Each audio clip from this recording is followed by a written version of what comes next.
World champion Tadej Pogacar admitted on Saturday that he is dreaming of winning Paris-Roubaix and completing cycling's monument clean sweep. The 27-year-old four-time winner of the Tour de France has won four of the sport's five most prestigious one-day classics, the monuments. If he were to win Paris-Roubaix on Sunday, he would become only the fourth man to complete the clean sweep of all five, following Belgians Eddy Merckx, Roger de Vlaeminck, and Rick van Looy. These days, it's a dream, but it is a goal, he stressed. Just a few years ago, it would have been unthinkable that a Tour de France winner, such as Britain's Chris Froome, Spaniard Alberto Contador, or even Colombian Egan Bernal, could have also won Paris-Roubaix. Few in recent years have ever even tried, although Briton Bradley Wiggins came ninth in 2014, 2 years after winning the Tour de France.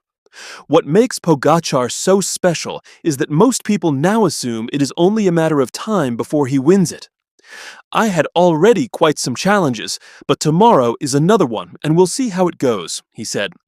To do so, he will have to dethrone reigning three-time champion Mathieu de Van der Poel, who is aiming for a record-equaling fourth success on the northern French cobbles.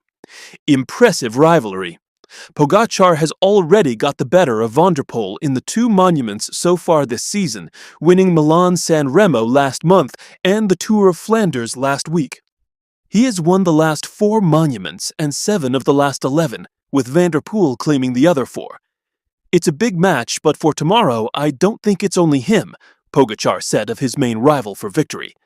"It's also Mads Pedersen, Wout, Van Aert, and many others." Van Aert has finished second, third, and fourth in his last 3 participations at Paris-Roubaix, but he knows that it will be incredibly difficult to add a victory to that run. Pogacar and Mathieu remain the favorites. "They're the strongest when the race is hard, and it will be a very hard race," said the 31-year-old Belgian, who finished 4th last week at the Tour of Flanders. 5th there was former world champion Pedersen, who insisted that Pogacar will not be so dominant in Roubaix as he was last weekend. At the Tour of Flanders, there were 16 punchy climbs where Pogacar was able to pile on the pressure, eventually dropping his rivals one by one until Van der Poel, who finished second, was the last to lose contact with the Slovenian on the penultimate ascent. "It's a different race than Flanders, but hopefully it's not only about today," said Pedersen, who has finished in the top 4 in Roubaix in each of the previous 3 years.